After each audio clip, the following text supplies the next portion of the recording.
Depuis toujours, la nuit, les hommes ont contemplé le ciel et ont pensé que l'univers se limitait à cette voûte illuminée. Or, les savants savent aujourd'hui que les véritables énigmes célestes se cachent au sein de l'obscurité et non dans ce qui brille en pleine lumière. Il existe une mystérieuse matière noire qui fait le lien entre les étoiles et les galaxies, et d'étranges particules, comme les WIMP, les actions et les machos, qui pourraient bien être au centre de cette énigme. Il y a également une énergie sombre, de nature répulsive, qui crée de l'espace dans l'univers et éloigne les galaxies les unes des autres, leur réservant ainsi un destin funeste. À L2, la matière noire et l'énergie sombre constituent plus de 96% de l'univers. Tenter de découvrir leurs secrets, c'est comme tirer sur une cible en train de s'éloigner. Mais si nous parvenons à les percer, nous connaîtrons peut-être le sort ultime de notre univers. S'effondrera-t-il ou s'embrasera-t-il dans une épouvantable collision provoquée par les forces gravitationnelles? À moins que, pour finir, l'énergie sombre n'écartèle l'univers. Le pari est que l'univers mourra dans la glace. Pour comprendre l'univers, il est vraiment fondamental de comprendre ces deux éléments, la matière noire et l'énergie sombre. Nous allons faire un voyage vers la face obscure de l'univers. Nous allons partir à la poursuite de la matière noire et de l'énergie sombre.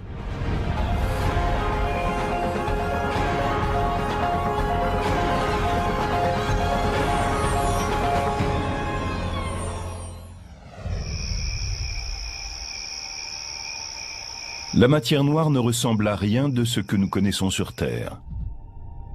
À chaque seconde, des milliards de ces étranges particules traversent tout ce qu'elles rencontrent. Elles sont tellement massives qu'elles ont le pouvoir d'influencer les galaxies, leur formation et la vitesse à laquelle elles tournoient.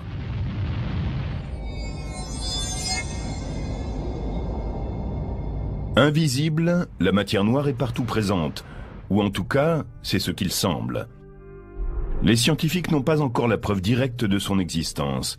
Ils ont de nombreux soupçons, mais pas de réponse tangible. Et il n'est pas facile d'observer ce qu'on ne voit pas. Elle n'émet pas de lumière et elle n'en absorbe pas. Elle n'a aucune interaction avec la lumière. Elle ne brille pas et on ne peut pas la voir facilement dans l'obscurité. Mais elle est là. Les spécialistes en sont certains. Tous les manuels de la planète disent que l'univers est constitué d'atomes et de particules subatomiques.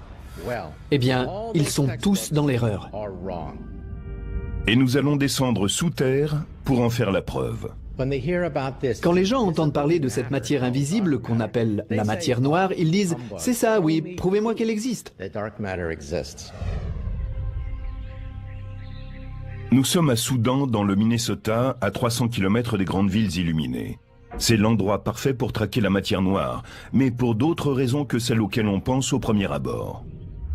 On pourrait croire que nous allons observer le ciel pour apercevoir la matière noire, car après tout, c'est de là qu'elle vient. Au contraire, nous allons mettre nos casques et descendre dans cette mine.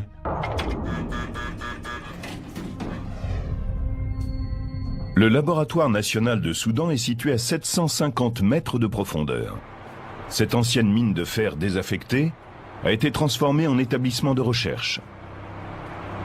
Ce n'est qu'un des nombreux laboratoires du monde entier qui mènent leurs expériences sous terre pour être à l'abri des rayons cosmiques. Ils sont tous conçus pour capturer la matière noire, une particule invisible dont la présence n'a jamais été détectée qu'indirectement.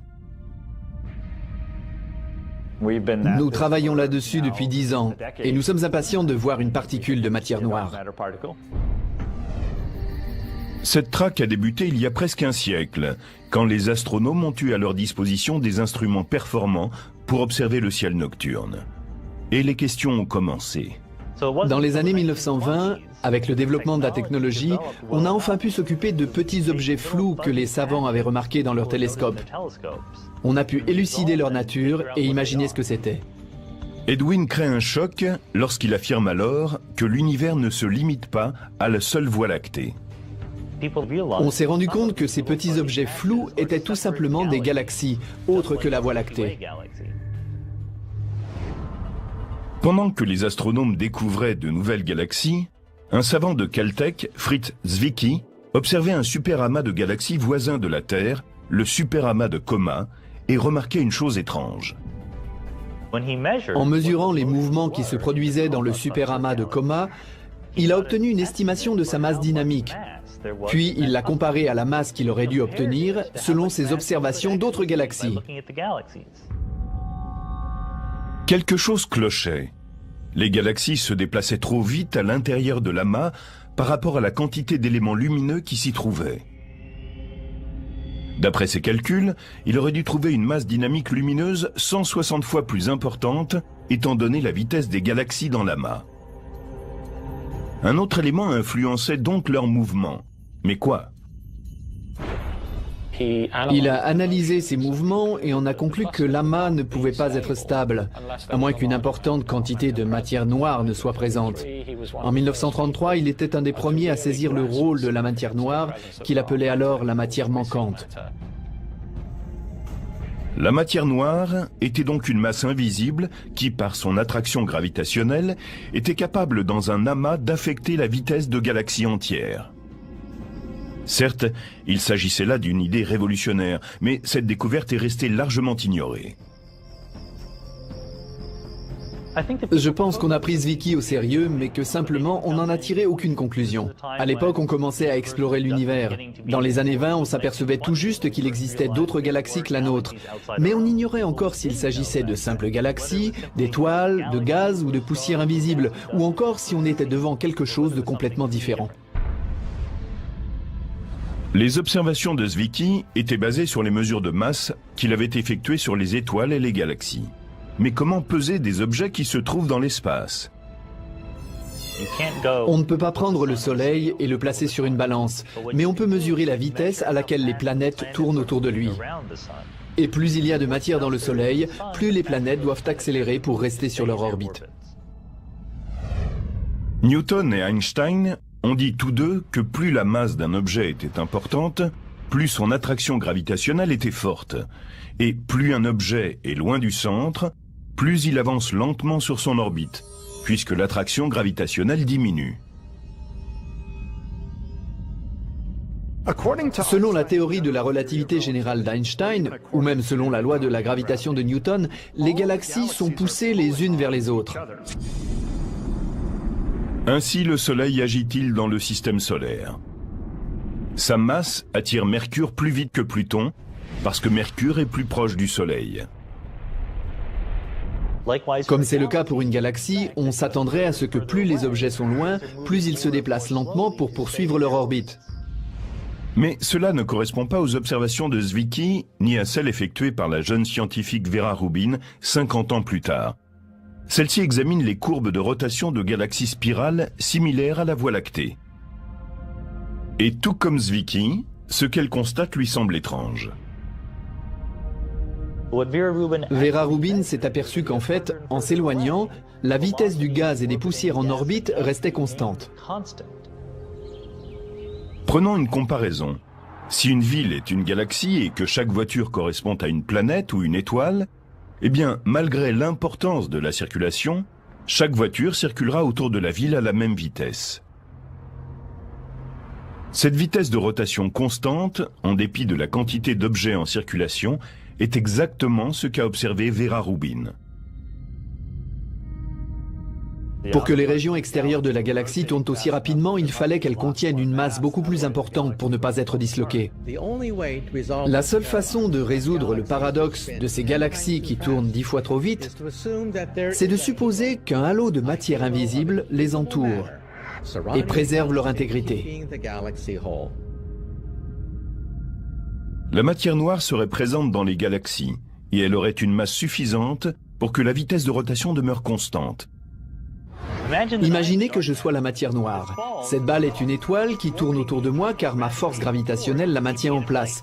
Même si vous ne pouviez me voir, vous sauriez que quelque chose est là, car sinon l'étoile filerait en ligne droite.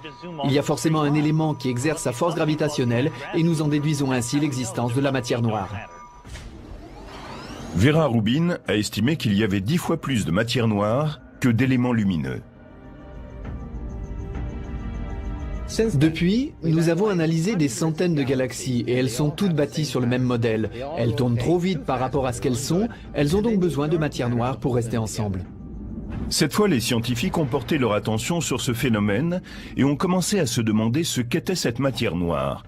Mais comment repérer dans l'espace un élément invisible? Il leur fallait découvrir où la matière noire se cachait dans l'univers. Et même s'ils ne peuvent la voir, ils se sont aperçus qu'elle révélait sa présence en déviant la lumière qui la traversait. On appelle cela une lentille gravitationnelle ou mirage gravitationnel. Il s'agit d'un rayon lumineux virtuel qui révèle la matière invisible dans l'univers. Elle est comme toute matière. Elle est capable de dévier un rayon lumineux. C'est ainsi que la lumière peut être déviée de sa route par la matière noire. En retraçant le chemin parcouru par la lumière, la lentille gravitationnelle a détecté de la matière noire, concentrée dans les halos des galaxies. Elle a démontré son efficacité et révélé soudain la présence de matière noire. Cette technique de lentille gravitationnelle est la plus précise. Elle nous permet non seulement de connaître la quantité exacte de matière noire, mais aussi la façon dont elle est répartie dans le ciel, puisque nous pouvons mesurer la distorsion des rayons lumineux qui la traversent. Comment savez-vous que vos lunettes se trouvent là? Parce qu'elles dévient la lumière. De la même façon, en regardant les images de l'univers prises par Hubble et en relevant les déviations de la lumière lorsqu'elle traverse les galaxies, nous obtenons une carte de la matière noire. La majeure partie de la masse d'une galaxie provient de la matière noire. La matière ordinaire s'accumule dans le champ gravitationnel de la matière noire. Mais après l'arrivée en scène de la matière noire, les scientifiques se sont demandé s'il s'agissait d'une nouvelle particule indétectable ou simplement de matière ordinaire invisible. Quand on a découvert la matière noire, tout le monde voulait savoir ce que c'était. Et bien sûr, la première réponse a été qu'il s'agissait simplement de la matière dont nous sommes faits, mais qu'elle ne brillait pas. Les spécialistes ont donc commencé par se tourner vers les objets dans l'univers qui n'émettaient pas de lumière. On a pensé aux trous noirs. Ils n'émettent pas de lumière, peuvent attirer à eux de la matière et être détectés par l'antillage gravitationnel. Cela pouvait prendre la forme de trous noirs ou de machos, qui sont à la base de petites étoiles sombres qui n'émettent pas beaucoup de lumière. Les machos se cachent dans le halo de la Voie lactée et sont détectés par la lentille gravitationnelle, mais ils ne sont pas assez nombreux pour rendre compte de la quantité de matière noire nécessaire. On a aussi soupçonné des étoiles mortes, comme les naines brunes. Elles sont assez massives pour expliquer la présence de matière noire. Mais quelle que soit sa nature, la matière noire est 10 fois plus abondante que la matière ordinaire dont sont faites les étoiles et les planètes. La matière qui se construit à partir d'atomes ordinaires, de protons, de neutrons et d'électrons, n'est pas assez abondante pour rendre compte de toute la matière qui se trouve dans les galaxies et les amas. Les recherches sur la matière noire continuent et les spécialistes émettent de nouvelles hypothèses. Ils reconsidèrent certaines particules découvertes précédemment comme les neutrinos. Comme la matière noire, les neutrinos traversent la Terre par millions, au même moment. Mais ils sont trop légers pour expliquer l'effet de la matière noire sur la gravitation. Et d'autre part, les scientifiques peuvent les recréer dans les accélérateurs de particules. Enfin, ils proviennent aussi du Soleil. Les axions sont une autre hypothèse pour la matière noire. Ils ont été inventés pour résoudre une question posée en physique des particules. Ils seraient extrêmement légers, aussi les cherche-t-on selon une technique différente de la nôtre. Mais comme ils sont très nombreux, ils pourraient constituer la matière noire. Les axions sont très légers. On pense qu'ils ont été créés au moment du Big Bang, tout comme la matière noire. Mais en théorie, ils pourraient se changer en protons alors que la matière noire est stable. Après avoir épuisé toutes les hypothèses, de nombreux chercheurs pensent que la matière noire est faite de particules qui ne ressemblent à rien de ce que l'on connaît et que des milliards d'entre elles nous traversent à chaque seconde. Avant d'avoir découvert la matière noire, les savants pensaient que l'univers n'était fait que de protons, de neutrons et d'électrons. les éléments qui constituent tout ce qui existe sur Terre. Nous savons qu'il y a une masse, et nous voilà avec quelque chose que nous n'avons pas encore détecté. Mais le candidat idéal pour former la matière noire doit avoir certaines propriétés physiques qu'aucun des précédents suspects ne possédait. Nous savons que la matière noire est une substance assez lourde. Nous savons qu'elle ne bouge pas très vite et que nous ne pouvons pas la voir. Les particules de matière noire ne se déplacent pas à la vitesse de la lumière et elles n'entrent pas vraiment en interaction avec vous ou moi, ni avec quoi que ce soit. C'est pour cela qu'il est tellement difficile de les localiser. Elles n'entrent pas en interaction avec la matière ordinaire, sauf à travers la gravitation. Si j'avais de la matière noire dans la main, elle aurait un certain poids, mais avant tout, elle se dissoudrait à travers mes doigts. Rien de ce que nous connaissons dans le domaine de la physique des particules ne peut correspondre à la matière noire. Comme un homme invisible traverse les murs, des milliards de particules de matière noire traversent la Terre au même moment sans jamais entrer en collision avec la matière ordinaire. L'idée générale est que la matière noire pourrait être constituée de ce qu'on appelle des WIMP. WIMP est un acronyme de Weakly Interacting Massive Particles. Particules massives interagissant faiblement. Elles n'ont jamais été détectées, mais leurs caractéristiques en font un candidat idéal pour la matière noire. Au laboratoire de Soudan, l'équipe Fermilab est allée sous terre, bravant des milliers de chauves-souris, pour essayer de capturer une particule WIMP. L'opération s'appelle CDMS, Cryogenic Dark Matter Search, ou recherche cryogénique de la matière noire. Jusqu'à sa fermeture en 1962, c'était une mine de fer ici. Nous sommes à 800 mètres sous terre. Fermilab a conçu une machine qui, à des températures en dessous de zéro, peut repérer une particule de matière noire qui la traverse.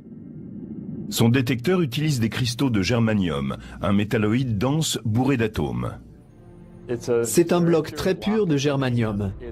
À sa surface, il y a un réseau de minuscules thermomètres capables de détecter une particule qui traverserait ce morceau de germanium de la taille d'un pallet de hockey. En ce moment même, la matière noire ruisselle à travers nous sans rien nous faire. De temps en temps, elle heurte le noyau d'un atome. C'est la signature que nous espérons voir. Pour obtenir un choc de matière noire bien propre, Fermilab devait filtrer le magma qui venait de l'espace. Si nous avions gardé toutes les particules qui passaient par là, cela aurait vraiment été comme chercher une aiguille dans une botte de foin. Dans cette expérience, Fermilab capte toute la matière qui traverse le détecteur. Mais moins il y aura de saleté dans l'air, plus il sera facile de détecter une particule de matière noire. Comme celle-ci n'entre pas facilement en interaction avec les protons et les électrons ordinaires, on a gelé les palets de germanium à une température en dessous de zéro. Si une particule de matière noire traverse et frappe un noyau, la température du cristal changera très légèrement. C'est cette toute petite modification que nous cherchons et qui signalera le passage d'une particule de matière noire. 16 palets de germanium sont placés dans une salle blanche, une pièce vidée de la quasi-totalité des particules qui l'occupaient. Bien, nous sommes en tenue, nous allons entrer dans la salle d'expérience qui est une salle blanche de classe ISO 7. Nous mettons cette combinaison pour n'apporter aucune poussière qui interférerait dans l'expérience. Allons-y. Nous avons des compteurs à scintillation qui captent toutes les particules d'un rayon cosmique qui arrivent ici sous terre. Et voici un réfrigérateur à dilution qui maintient notre expérience légèrement au-dessus du zéro absolu. Et là, se trouve le germanium et des détecteurs en silicium. Nous attendons simplement qu'un WIMP, une particule de matière noire, descende à cette profondeur et frappe un des cristaux en silicium ou en germanium qui sont à l'intérieur. Depuis bientôt 2 ans, Fermilab s'est installé dans cette mine pour essayer de capturer de la matière noire. C'est beaucoup plus difficile qu'il n'y paraît. Bien que des milliers de particules traversent la Terre à chaque instant, il y a une chance sur 1 million que de la matière noire entre en contact avec de la matière ordinaire.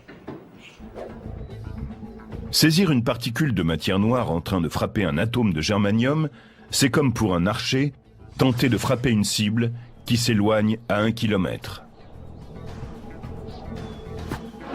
Ces voyants verts indiquent que des particules traversent les détecteurs en silicium et en germanium. Il est presque certain qu'on a là toutes les particules de base, mais peut-être aussi un WIMP caché quelque part. Nous ne le saurons qu'après avoir analysé les données. Traquer la matière noire est un travail fastidieux. Chaque jour, l'équipe de Fermilab établit des rapports pour le labo souterrain, analyse les données et perfectionne son niveau de ping-pong en attendant le choc qui attestera de l'existence de la matière noire. Malgré tous ses efforts et sa patience, Fermilab, pas plus qu'un autre labo, n'a encore détecté une particule de matière noire. Malheureusement, nous n'avons vu aucune particule de matière noire jusqu'à présent.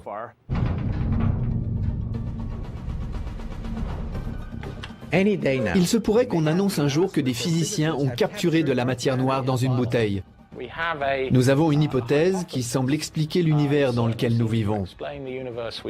Mais le fait est que nous n'avons pas encore détecté cette particule froide de matière noire.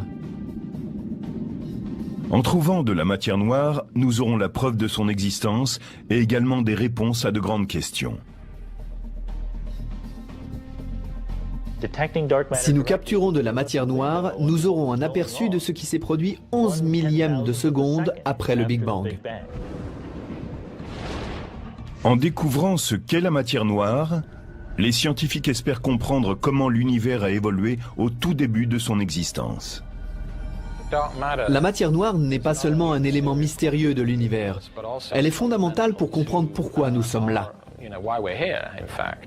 Sans elle, il aurait été difficile que naissent les galaxies, puis le système solaire, et enfin la vie sur Terre.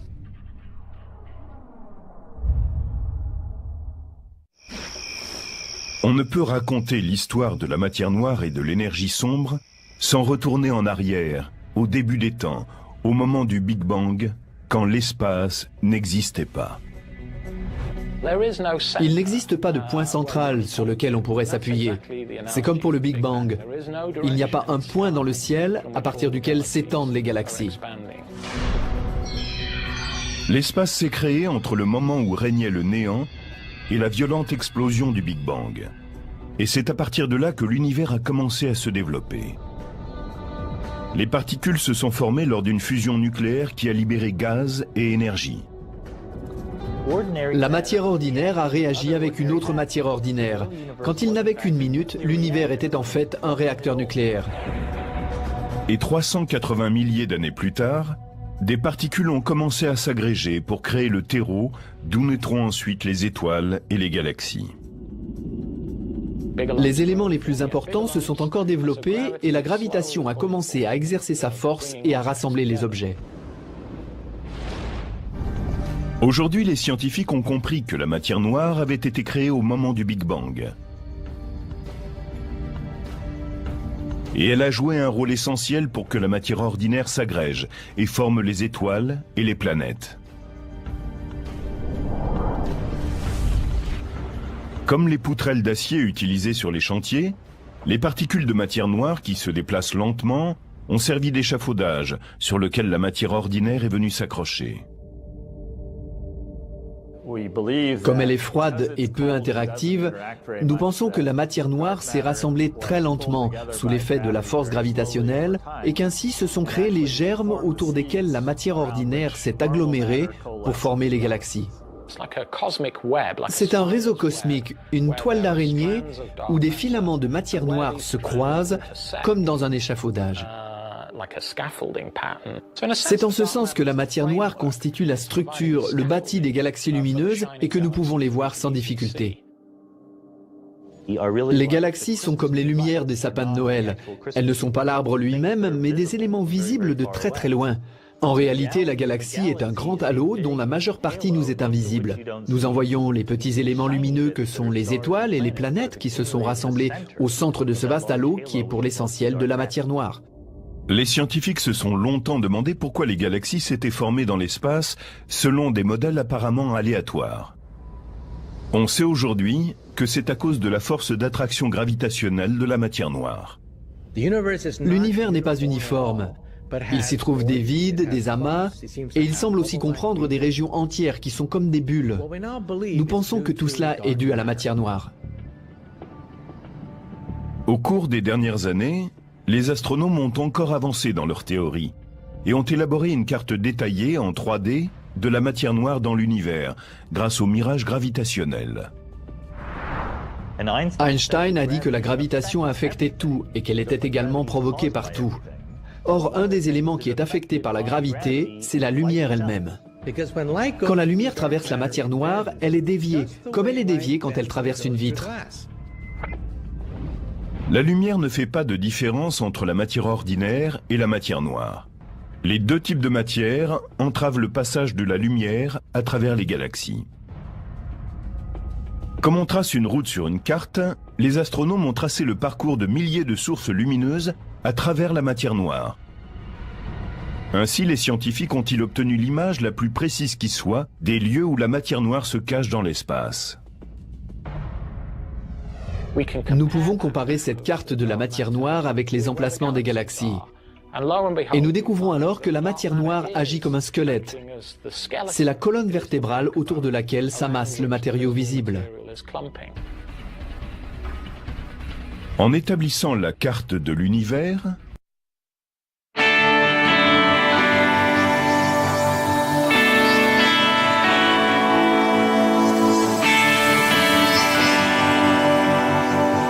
les astronomes peuvent aussi remonter dans le temps et en déduire la quantité de matière créée au moment du Big Bang. Si on connaît la configuration actuelle de l'univers, et quand il ne faisait que la moitié de cette taille et la moitié de cette moitié, on peut en déduire la quantité totale de matière dans l'univers. Cela nous donne une autre possibilité d'établir ce que nous pensons être la quantité globale de matière noire dans l'univers. On estime que la matière noire constitue 23% de l'univers, alors que la matière ordinaire n'en fait que 4%. Il y a nécessairement beaucoup de matière noire quand on voit la force de gravitation qui opère dans ces amas de galaxies. Mais de quoi sont constitués les 73% restants de l'univers? Les spécialistes ont été stupéfaits en découvrant qu'une mystérieuse énergie sombre dominait l'espace et que son énergie répulsive éloignait les galaxies les unes des autres.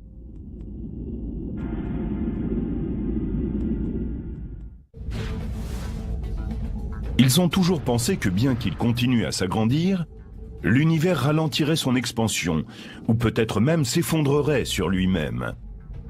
La gravitation triompherait de la vitesse qui emportait l'univers. Mais en mesurant l'expansion de l'univers depuis ses débuts, les spécialistes ont réalisé que l'univers ne ralentissait pas, mais qu'il accélérait. Et qu'un destin funeste attendait toutes les formes de vie. L'univers se désintégrera et les températures deviendront tellement basses que toute vie intelligente sera gelée et mourra. À partir du moment où le Big Bang a donné naissance à l'univers, l'espace est entré en expansion et n'a jamais cessé, emportant avec lui les galaxies. L'espace entre les galaxies est en expansion, mais pas les galaxies elles-mêmes. La Terre n'est pas en expansion, ni le système solaire. C'est Edwin Hubble qui a découvert le premier, en 1929, que les autres galaxies s'éloignaient de la Voie lactée. Il s'était en effet rendu compte que les galaxies lointaines s'éloignaient plus vite de nous que nos voisines. Il a compris qu'il pouvait évaluer leur vitesse en étudiant leur longueur d'onde à travers un prisme. C'est ce qu'on appelle mesurer le décalage vers le rouge. Et on se sert toujours de cette technique pour évaluer les distances dans l'espace. Il a découvert que plus une galaxie était à une distance importante, plus elle s'éloignait vite de nous et plus son décalage vers le rouge était important. Il y a quelques années, des astronomes ont décidé d'utiliser le décalage vers le rouge pour mesurer l'histoire de l'expansion de l'univers. Mais comment mesurer la globalité de l'expansion de l'univers? Comment remonter jusqu'à 12 milliards d'années en arrière?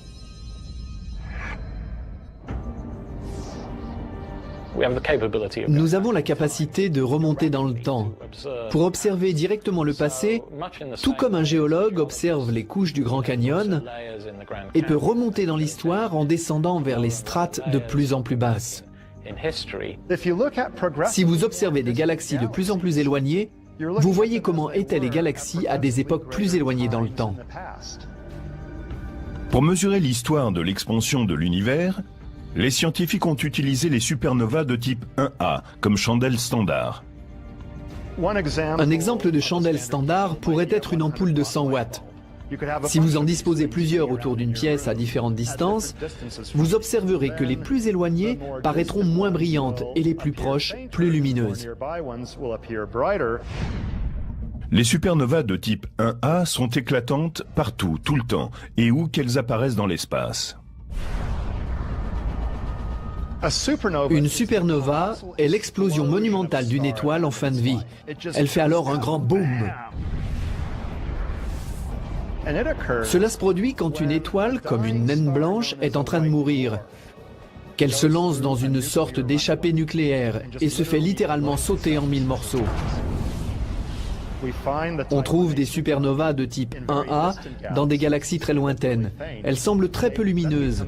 Ensuite, on les compare avec des supernovas de type 1A issues de galaxies proches, dont la distance a été mesurée par différentes techniques. Dans les années 1990, deux équipes différentes ont commencé à mesurer la vitesse de décélération de l'univers avec ces supernovas de type 1A. Mais pour les capturer lors de leur apparition, les astronomes ont dû placer l'univers sous surveillance. On peut comparer cela à la surveillance d'un casino. Les caméras sont branchées en permanence. La plupart du temps, elles ne trouvent rien d'intéressant, mais à l'occasion, elles tombent sur ce qu'elles cherchaient.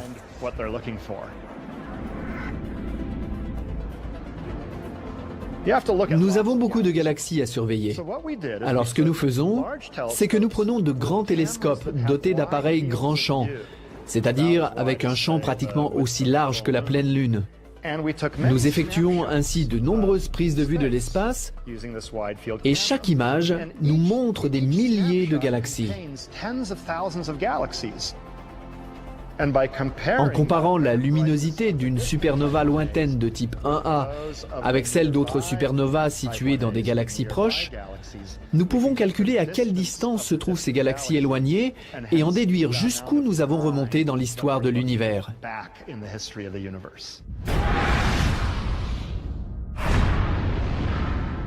Deux équipes ont étudié les résultats des études effectuées avec 60 supernovas de type 1A, et elles ont été stupéfaites. L'univers ne ralentissait pas. Au contraire, son expansion allait de plus en plus vite. Nous nous attendions à ce que cette expansion ralentisse avec le temps, parce qu'après tout, toutes ces galaxies sont poussées les unes vers les autres. Nous avions tellement confiance. Nous allions mesurer la vitesse à laquelle l'univers ralentissait. Et nous avons eu la réponse contraire. L'univers ne ralentit pas, il accélère. Nous étions devant un grand mystère. C'est vraiment complètement fou. On s'apprêtait à découvrir un taux de ralentissement et au lieu de cela, nous avions une expansion encore plus rapide. C'était plutôt mauvais signe. Nous avions peur que notre résultat soit complètement faux. Nous avons revu tous nos calculs, nous avons vérifié les analyses. Dans chacune des deux équipes, des gens ont effectué des calculs et des analyses chacun de leur côté. Et tout le monde a fini par trouver le même résultat. Un des plus grands chocs de ces dernières années dans le monde de la cosmologie a été la révélation que notre univers accélérait. Cette force répulsive qui conduit l'univers a été appelée énergie sombre. C'est une énergie invisible que personne ne s'attendait à trouver ni ne comprenait. Cela suggère que très loin dans l'univers, il y a une force répulsive qui l'emporte sur la gravitation. Et l'énergie sombre a créé l'espace, emmenant dans son voyage les galaxies. Cette énergie qui semble emplir l'univers et accélérer son expansion avec le temps est maintenant connue sous le nom d'énergie sombre. Regardez, je lance une pomme, elle ralentit, mais l'énergie sombre la ferait accélérer dans son mouvement d'éloignement. Ainsi, on lance une pomme et elle s'éloigne de plus en plus vite avec le temps. Comme la pomme lancée dans l'espace pour l'éternité, les galaxies sont emportées au loin en même temps qu'il se crée de l'espace.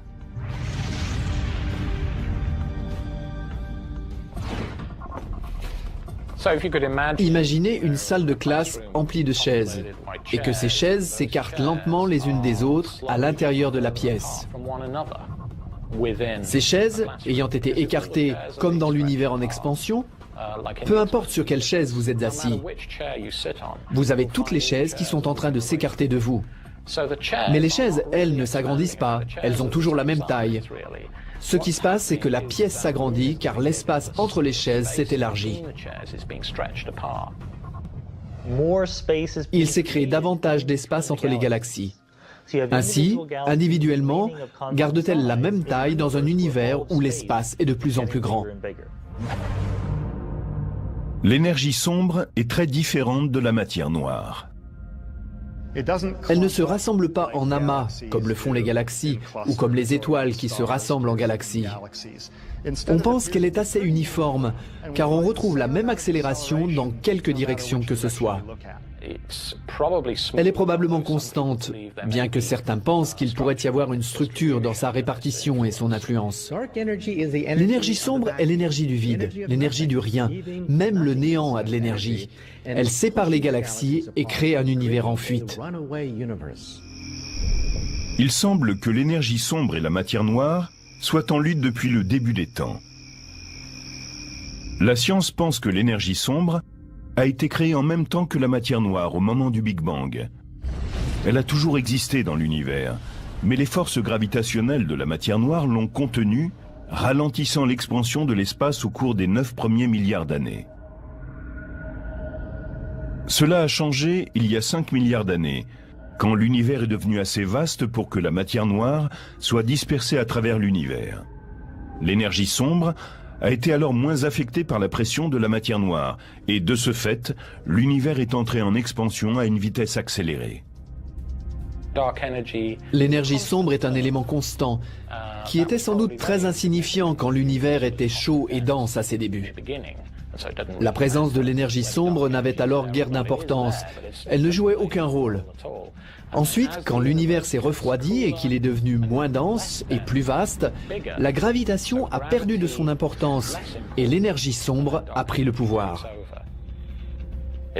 C'est une propriété de l'espace que nous ne comprenons pas entièrement. Dans cet univers en expansion, les astronomes se sont rendus compte que l'énergie sombre avait gagné son combat contre la matière noire et avait amorcé une accélération il y a 5 milliards d'années. Il est arrivé un moment, il y a 5 milliards d'années, où l'énergie sombre a commencé à dominer la matière attractive de l'univers. Si on étudie la force gravitationnelle et le temps, on voit que l'attraction gravitationnelle décline avec le temps, tandis que la force répulsive, elle, augmente avec le temps. Il y a environ 5 milliards d'années, les deux courbes se sont croisées et c'est là que l'expansion de l'univers s'est accélérée. Il est fondamental de comprendre ce qu'est l'énergie sombre, parce qu'ainsi nous pourrons savoir où va l'univers, quel est son destin. Va-t-il s'agrandir indéfiniment, devenir froid et sombre, ou sa fin est-elle prévisible? L'énergie sombre dirige maintenant l'expansion de l'univers, et cela ne semble pas devoir s'arrêter. L'effet répulsif de l'énergie sombre s'accroît, car plus il y a d'espace entre les galaxies, plus grand est l'effet cumulatif de l'énergie sombre, l'effet répulsif. Et les galaxies semblent vouées à une existence solitaire. Et c'est ainsi qu'il semble que ce soit la fin de tout. De façon surprenante, la théorie de l'énergie sombre a été émise, puis abandonnée, il y a déjà un certain temps, par un des plus grands génies de la physique. Il a appelé cela la plus grosse gaffe de sa vie. Il s'appelait Einstein et pourrait bien avoir fait la plus grande découverte du XXIe siècle, 80 ans avant qu'on n'en ait la moindre preuve. Aujourd'hui, les scientifiques savent que l'énergie sombre crée et développe l'espace. Mais au début du XXe siècle, les astronomes pensaient que l'univers se limitait à la Voie lactée et ne s'agrandirait jamais.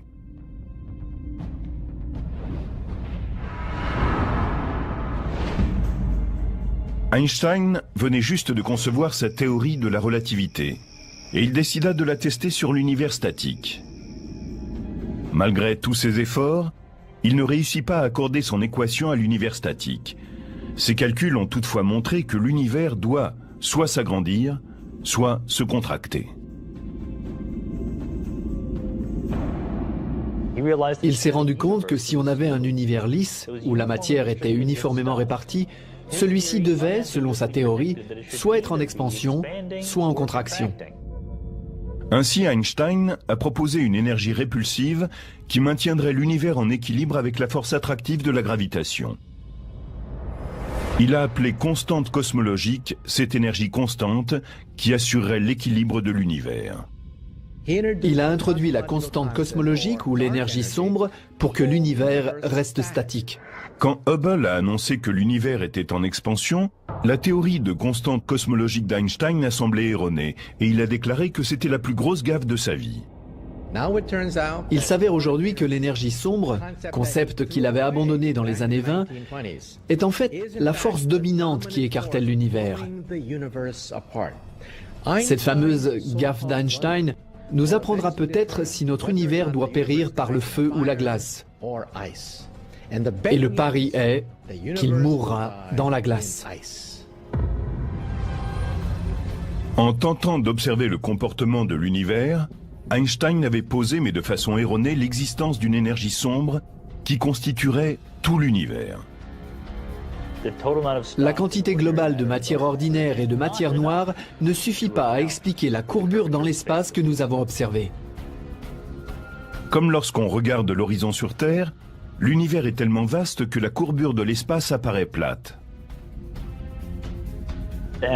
Si on ajoute la matière ordinaire, la matière noire et l'énergie sombre, on obtient une prévision pour la courbure de l'espace. Et il s'avère qu'on tombe en plein dans le mille. On a trouvé la bonne réponse. Aujourd'hui, les données satellites ont révélé que 73% de la matière-énergie contenue dans l'univers était de l'énergie sombre. Celle-ci, appelée à une certaine époque la gaffe d'Einstein, est maintenant reconnue comme étant la force dominante de l'univers. Sa gaffe est une de nos grandes découvertes. Les scientifiques ne font que commencer à découvrir les effets de l'énergie sombre sur le destin de l'univers. Idéalement, nous aimerions mesurer comment agit l'énergie sombre quand l'univers vieillit. Si l'énergie sombre en arrive à dominer complètement la matière noire, l'univers entrera dans une étape d'expansion exponentielle. Pour une unité de temps donné, il doublera de taille. Et à moins que l'énergie sombre ne change un jour et devienne attractive sur le plan gravitationnel, le destin de l'univers est de se développer de plus en plus vite avec le temps. Si l'énergie du vide dirige l'accélération de l'univers, nous ne comprenons pas pourquoi elle existe en telle quantité. C'est une des questions les plus importantes que la physique théorique doit résoudre aujourd'hui. Dans des milliers de milliards d'années, nous serons très seuls. Nous regarderons le ciel et il sera pratiquement noir. Les océans auront gelé et cela semble devoir être la mort de toute vie intelligente.